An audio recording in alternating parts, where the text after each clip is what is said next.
it's all just a symptom of being human. Welcome to MSP Kingdom Podcast. Bobby here. Chad.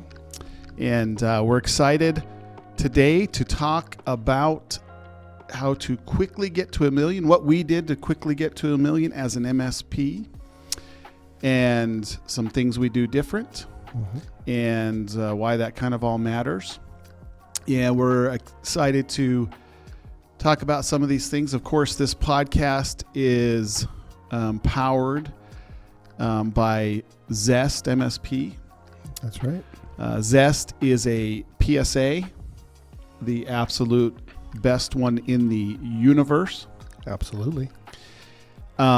It is powerful in its own way, and we definitely are excited to share anything we can about Zest when we can. So there we go.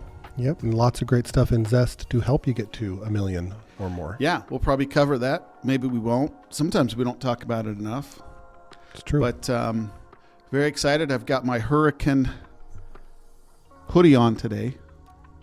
Not hurricane, Hurricane. Hurricane. The top prospect for the NCAA is coming out of Hurricane. Really? Yeah. Didn't know. Yeah, number 1 in the whole country. Cool. I don't know his name, but You didn't have to admit that. I know. You could've just I know, but rolled. very excited about that. So we'll get started. So Chad, why does 1 million matter? Why does that milestone of, hey, get to 1 million matter?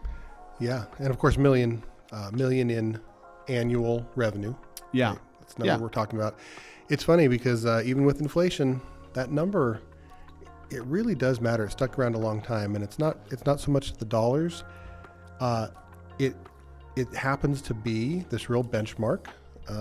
Separates a lot of MSPs from others in their market, and in our experience, both with MSPs that had trouble getting to 1 million, our own journey getting there quickly. It really just is a matter of operational maturity, and if you can get there, you're doing something right. Yeah, you're doing something right, and you can feel really good, with that accomplishment. We know of MSPs who work really hard. Yep. Over a decade. Yeah. And haven't gotten there. Yeah. I mean, so many that are still trying. And I guess, £1 million or million, whatever. Like there's, the great thing about the MSP industry, IT services, it's global, right? It's all over, all over the world. So we know there's different benchmarks too, not just U.S. dollars, but it kind of seems to be that million marks what everyone talks about. So, yeah, and I know probably of more than 20 MSPs who are accidentally at 500,000. Yeah, right. Right. That's not the benchmark. Yeah. Nobody absolutely. Accidentally gets to 1 million. Yeah.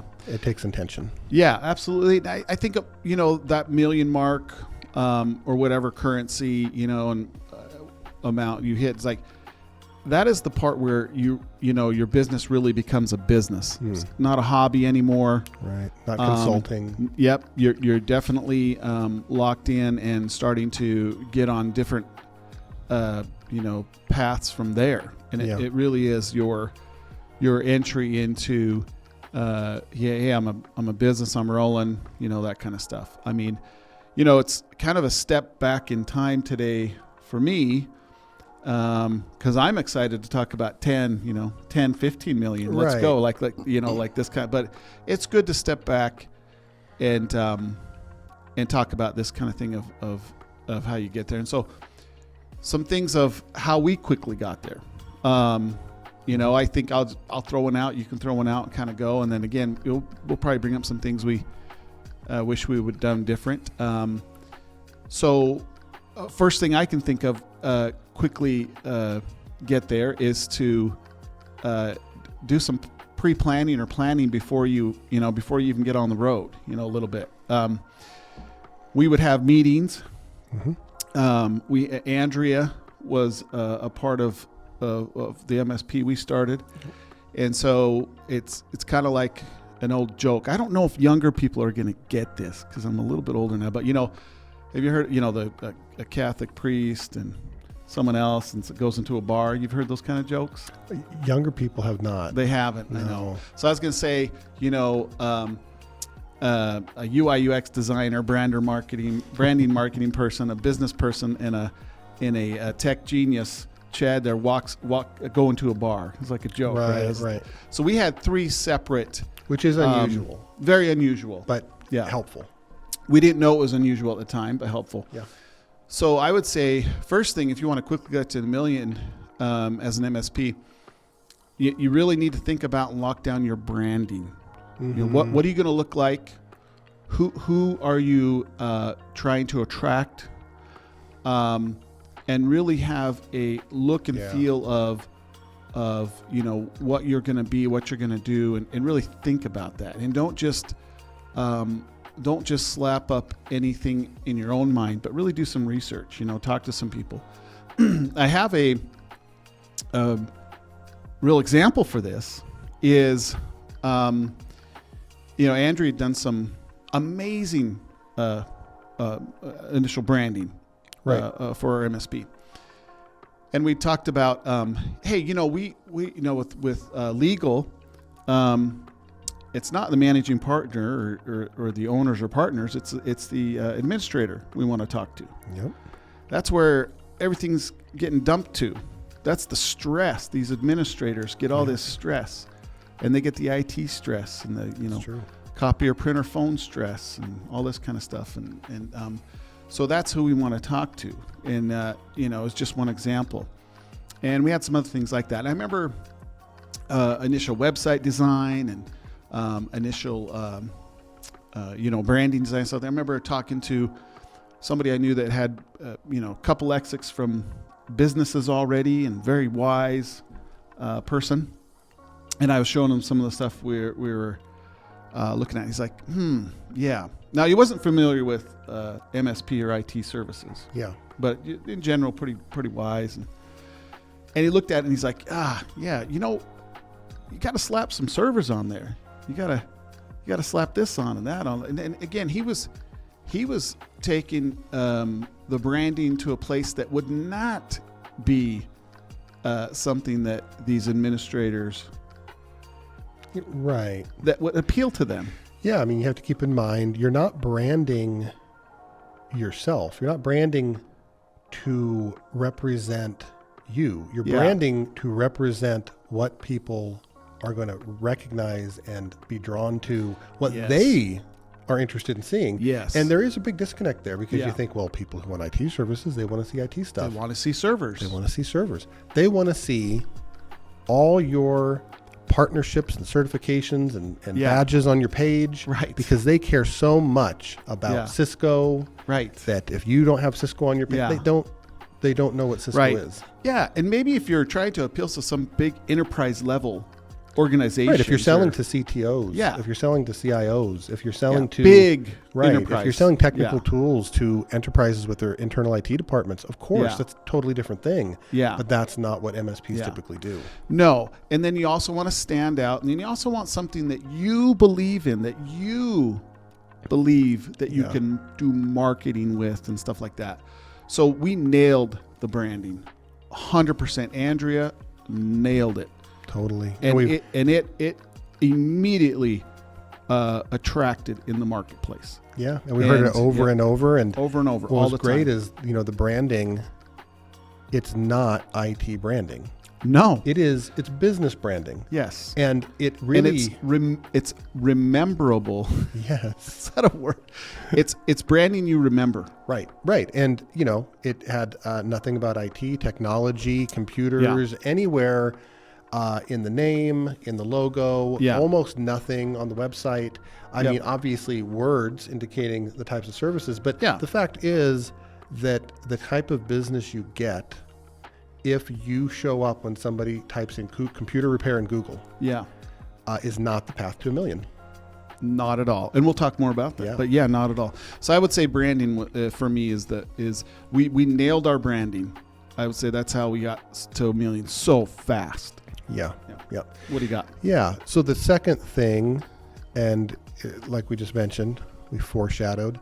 Let me put it this way. I know that there are plenty of break-fix IT shops that are over $1 million in revenue. And the thing is, if you are trying to get there, that market is full. Yeah. You are not going to be, almost definitely, you're not going to be the next over $1 million revenue break-fix shop in your market. Yeah. That market's been around for 40 years. Yeah. They've been fixing computers since the 80s. Yeah. And it's a dwindling market. The industry's changing, right? And you're not an MSP. And you're not an MSP. People, you don't do break fix if you're an MSP. No, and people want to be an MSP. And then what are the managed services you're selling? Well, hours. Well, it's not. Yeah. So we didn't, in our path to get to $1 million in revenue quickly, we did no break fix. Not even from day one. Not even from day one. Now, we needed bread. We needed food on the table. So this was not a easy decision, but it was the right decision. And it absolutely was one of the reasons. So yeah. Yep. Yeah. And I mean, that revenue is gone. Yep. And not only is that revenue gone after you've earned it, right? It doesn't stack on, it doesn't build up. You have, in a sense, wasted your time because you have not built anything. You've done something that when it's done, it flies away in the breeze. Yep. And that's why it doesn't get you to $1 million. Yeah. Right. You haven't grown. You haven't really grown. Yeah. And sometimes that's one of the illusions that MSPs that struggle to get to $1 million, they run into. They're like, well, I did 100,000, 200,000. Oh man, I did 500,000. I'm on my way. But along the way, almost all of that is non-recurring revenue. Yeah. And then you find out that there's a lot of obstacles to keep you from going any further with that non-recurring revenue. Much better to grow at a slower pace, but keep that recurring. Yeah. Without recurring revenue, I mean, honestly, I don't even know how I would have been able to survive in the industry if we hadn't been doing it. It's such a different thing. It's powerful. We saw it. We lived it. The recurring revenue builds up fast, and it really pushes you and all that kind of stuff. And yeah, I mean, we say break fix. I mean, I think everyone knows what that term means, but we're just saying that you're getting paid by the hour to fix issues. Yeah, and that's okay for projects. Yeah. Even though later on we made projects just a flat fee. We did. We even stopped doing by the hour for projects, which was a great decision and very profitable. And we even found ways for projects to be non-billable whenever it made sense. That's right. We had a formula. We would look at our customer and we would go, to give you value, we're doing this project for no money, for no additional money. And why? Because the recurring money was what was important. That's right. And we looked and said, this customer needs more value. Yep, we didn't nickel and dime. We didn't have a lot of lines, a lot of we didn't line item charge for services. And all we never charged for computer setups. Nope. Even when we had to do a lot of them. Yep. And when you're there, it's not fun, and you feel like I'm damaging myself. Yeah. And yet, one of the things that gets you to $1 million in revenue is that procurement. That's right.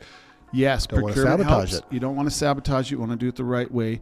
And we had experiences in other MSPs, and it was always interesting to me that they would do things that would penalize their client's growth. That's right. Let's penalize them from growing, even though we're going to make more money every month, every year, the next 4 years, 5 years.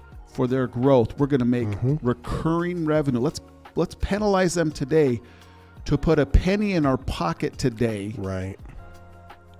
Crazy, right? Like, so we've been at places like that. We do all these, charge for all the setups and stuff, and then, I working for another place, send this big massive invoice. Oh, they're surprised, and this and that, and all this goes now. Now they're thinking about growth and different things. You're part of if we grow, And we got rid of all that noise. Yep. And we made more margin and money because of it. There was a time we still knew information of this other MSP, we'll just say. And there was a time when we had a third of the customers and had more revenue than this other one would work for. And that was without chasing the revenue. That was to clarify without chasing it. Yeah, to clarify, we didn't charge for computer setups when they bought hardware through us, or at least improved hardware. That's right. And if they didn't, we said that's no problem. Yeah. And we'll just have to, do extra work. That's true. And very quickly, that line of the business grew. Yeah. And we did, it was just, it smoothed everything out. But we didn't go chasing. We didn't go chasing the dollars. We said it's this much per user per month. Yeah. Yep. That's it. That's right. You add a new user, great, it goes up. Oh, you got rid of a user, it goes down. Yep. None of this chasing stuff everywhere. No, we did do devices for like vets and different things like that. Yeah, some industries. I always liked users, but devices, sometimes it's inevitable. Yep. So we've got branding. Don't do break fix. Don't do break fix. The next one I would bring up is your team. Like, to get to $1 million quickly, you have to build a good team. You got to get the right people on the bus and the right seats. That is really hard. It is. It's a challenge. Very much a challenge, but you got to build a team, and you've got to continue to be very thinking about that all the time, and not like they say slow to hire, quick to fire type thing. But also too, you just have to always be non-emotional with getting the right people into your MSP. But building that team and building the right way and encouraging them and keeping them always looking towards the targets will help you get quickly to $1 million. Yeah, and having the right people at the right time, that's part of the journey. That's part of the journey from 0 to $1 million. Is sometimes it's going to work at one point in that process. At one point, people will work out and other people won't. And then in other times, we had a great technician. Yeah. That when we were smaller, we had to let go. Yep. Right. It wasn't going to work to keep him. Right. Really not through any fault of his own. Yep. But it just didn't pencil. Yeah. But we, great person. We maintained the relationship. Yeah. And later, we brought them back. Yeah. And they became a very key part of the team. Yeah. And so just being aware of that. We got a lot of mileage out of different unique channels, I would say. Yeah. One thing is you're growing, you're having to keep your finger on everything anyway. Yeah. And sometimes hiring that really experienced person, it can muddy the waters a little bit. They are going to inject their own way of doing things, their own culture. And that was another part of our journey to $1 million, getting the right people on for doing the work, but also for building the culture. Yeah. Yeah, absolutely. So, with the team, you got to get the right people in place, build that good culture. What's the next one you got? The next one is keeping your eye on value for your customers. So continuous value. Right? If you focus, if you focus on value, so if you focus on the dollars, right, you squeeze, and it's not the right way to do things because customers don't care. Look at it this way. Yeah. Do customers want to give you money?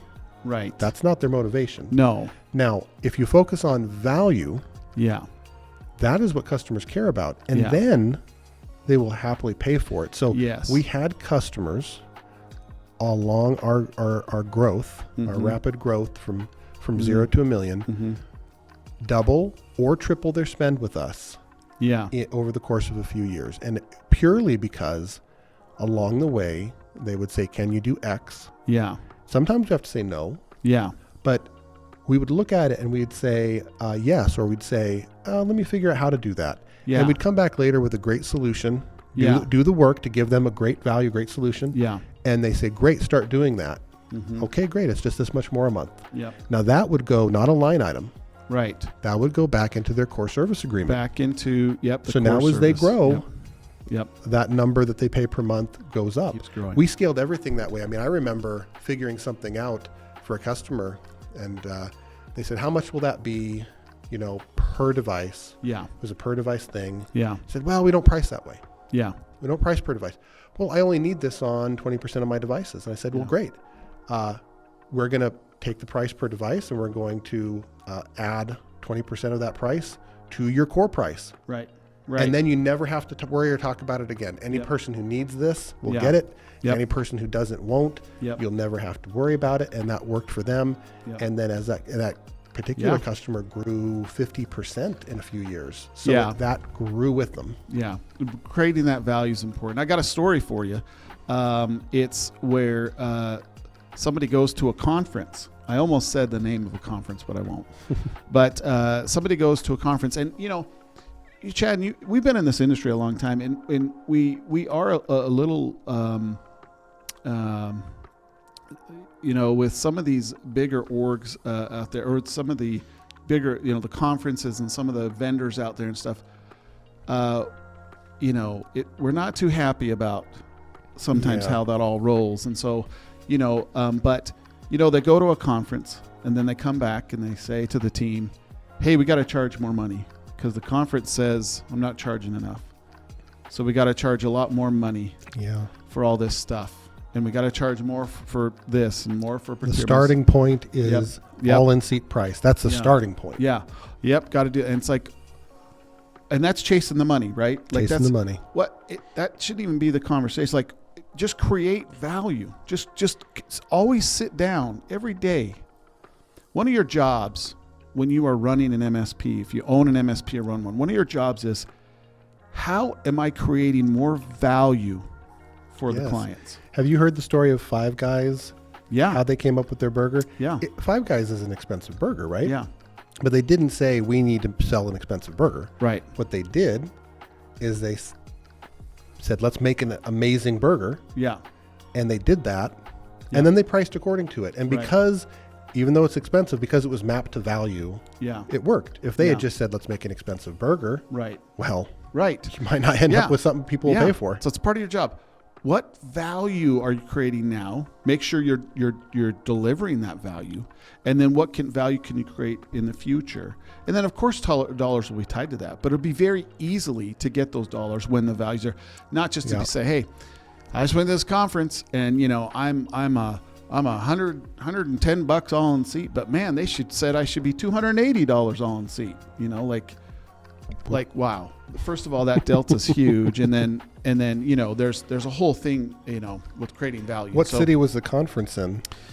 Well, if you lived out west, it was probably a conference back in Philadelphia. It was probably Philadelphia numbers, right? For again, that's the other thing too. There's MSPs all over the country, all over the world, all over it's just not good advice. It's just not good advice to say. Yeah. Anybody who says you should be at X, that it doesn't pencil. No. I mean, now if you want to say revenue per employee, that stuff starts to help when you get to $1 million. Yeah. But one of the frustrating things with that, this is advice from people who they do not have experience with what a modern MSP is going through. Right. Somebody who built an MSP to any size in the 2000s, 2010, 2015, that's a different experience. Yeah, totally different, right? Yep. And in 5 years, don't take this podcast's advice. Things will have changed again. That's right. Yeah. No, you're totally right. It's a good point. So, all right, we got branding. Don't do break fix. Don't do break fix. Team matters. Team matters. And then we talked about, value. Value. Focus on value, not on the dollars and cents. Yeah. And we got two more to round this out. When you're looking at, quickly getting to $1 million, I think that you've got to really sit down and make sure that what you're offering, so we talked about value, and then you put that into what you're offering, your services need to be clear and concise and simple. Clear, concise, and simple of what you're selling. Don't have 20 pages with different tiers. If you're going to have different levels, if you're going to have a platinum, gold and silver, or gold, silver, and bronze, or, best, better, Good, better, bad. all that kind of stuff. That's fine, but make sure that's very clear. We never liked that. We liked, one model that was very efficient, that took care of the whole spectrum.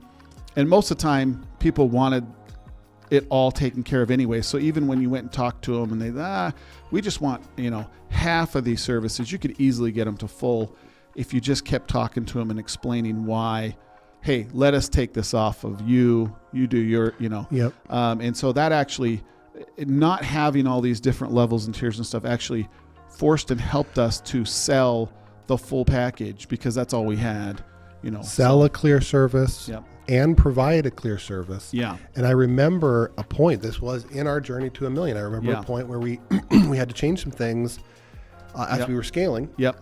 And I remember a discussion we had.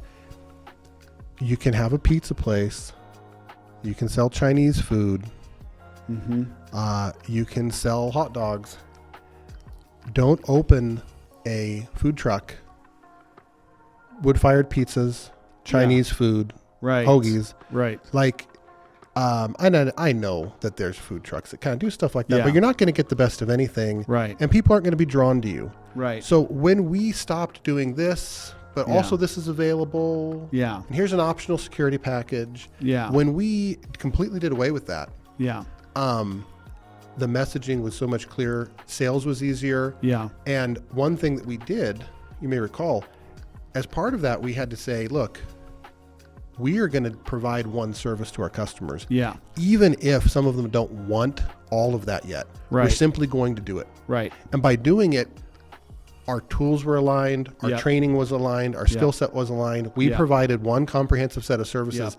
And along the way, we find out, I think this is tied in, sell your service, do not sell products. Don't sell products. I think there's a push right now. Go back to, be a little bit of a VAR, right? I know. I think it's terrible. Like, sell the service. There's so much money in the services. And more importantly, there's so much more value to the client when you're selling services. The products and all the other stuff, so easy to put in there. And, it's like, but it's what you're bringing, what you're providing. And even as we added things on, added phones on, copier printers, cybersecurity, that kind of stuff, we still kept it that clear, concise, of offering that. And that really also ties into service delivery. We definitely made that the focus with service delivery and making sure that that was what we were all about.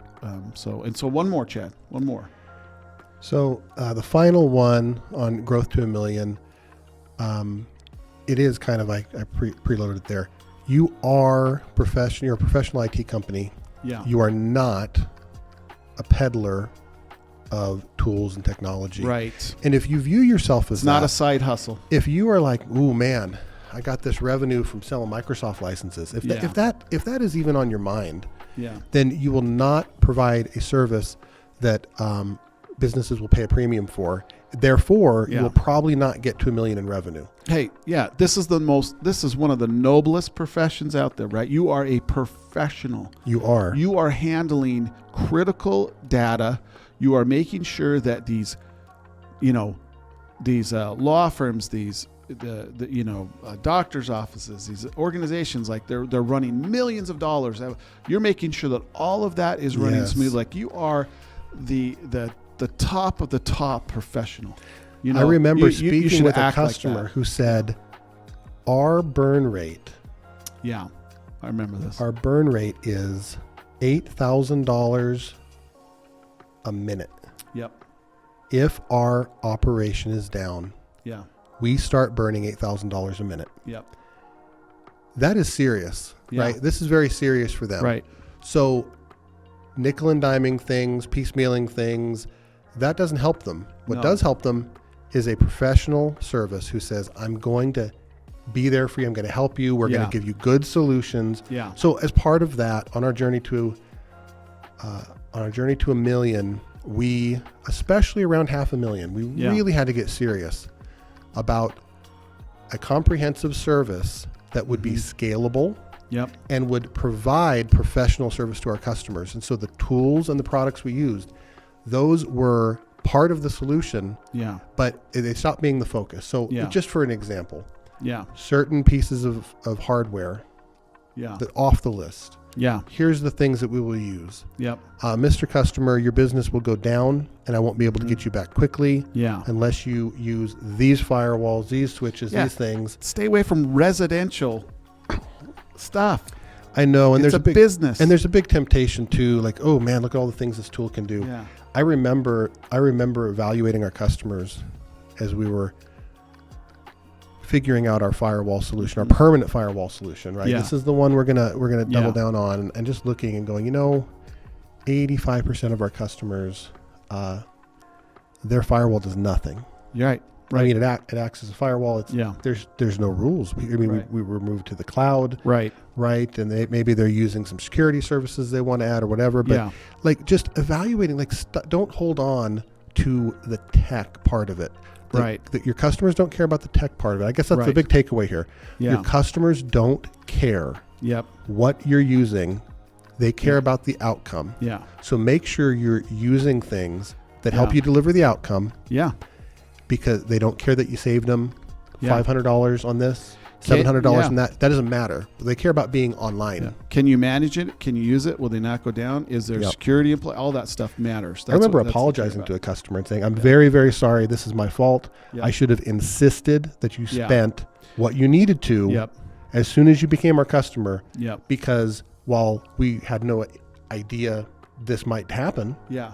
we know that it's better. Yeah. We know that our standard way of doing it is better. Yeah. And I should have stressed that to you. And they appreciated that. Yeah. And again, tied into all this is the leadership. You are an IT Right. professional, tech professional, you're engineer, like you are a professional of the highest order. Act like it. Be that person. And like, you have to have that leadership to say, this is the environment you need. And, people quickly get overpriced in other things when you are expressing to them the value of why and different things like that. Too often in this industry, MSPs, they just give up too easily, You need to make sure that everyone is taken care of the right way. And again, be that professional. Be the technical leader for your customers. They will appreciate it. Yep. And it will lead to revenue growth. And they will refer you. Their employees will refer you. It'll just keep rolling. So That's right. what about a few things we might have done differently? For me, the first thing I can think of is we were so driven and focused about service delivery that I think we could have built a little bit better sales culture.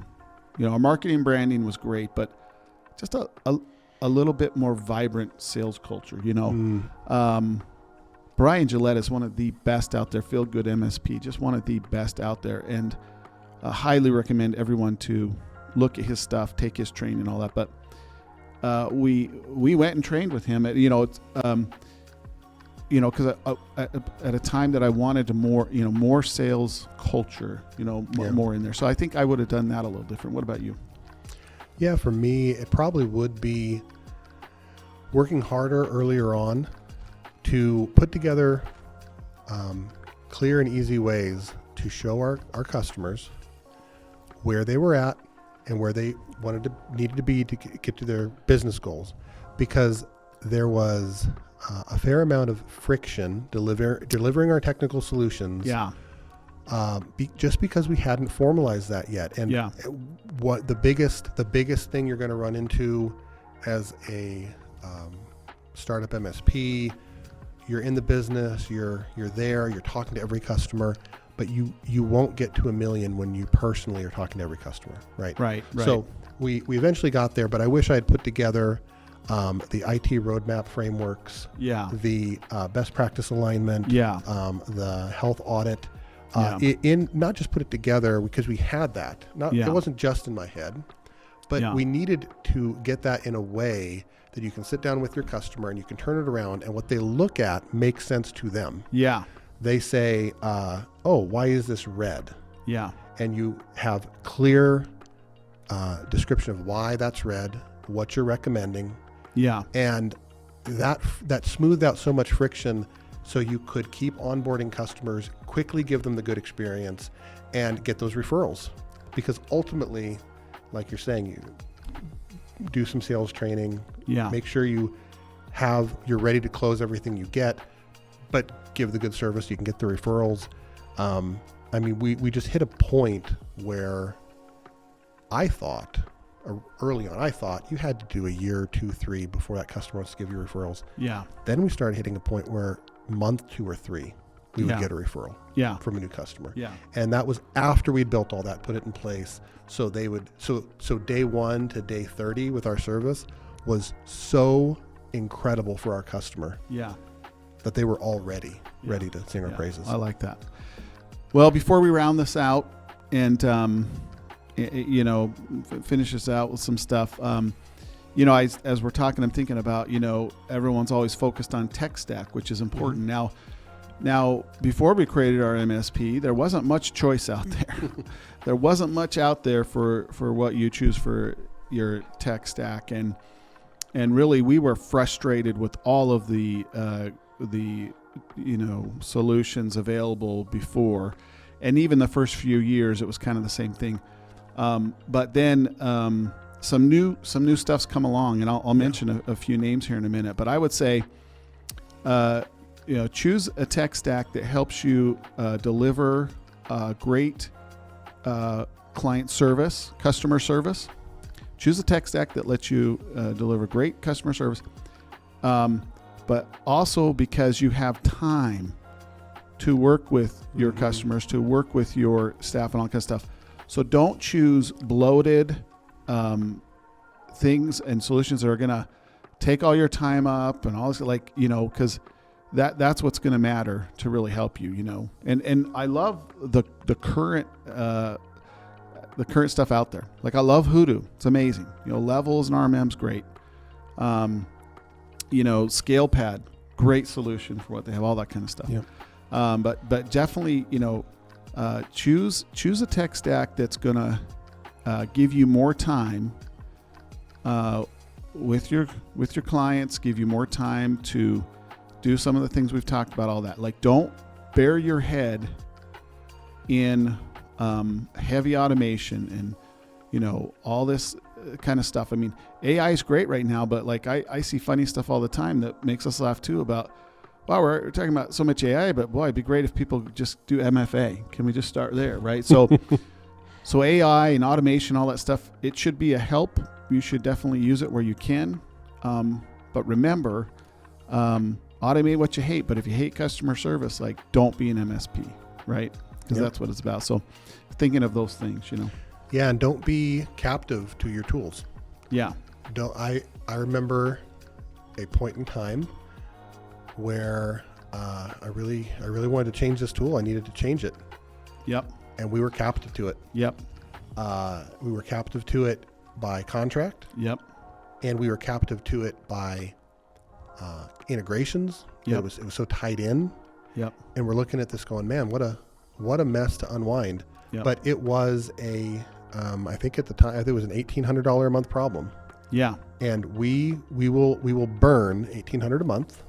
Yeah. Until we rip this Band-Aid off. Yeah. And just watch for that. You don't want to, like you said, you don't want to automate to the extent that I can't live without this. Well, this tool maybe is bad now. Maybe this tool is not what your customers need. I remember making an important security product change for our customers, and we had to just do so much work to do that. Mm-hmm. And you can't be afraid to do it, though, and you have to look at the big picture, because if you let yourself become captive to your products, you're not serving your customers. They want your service, right?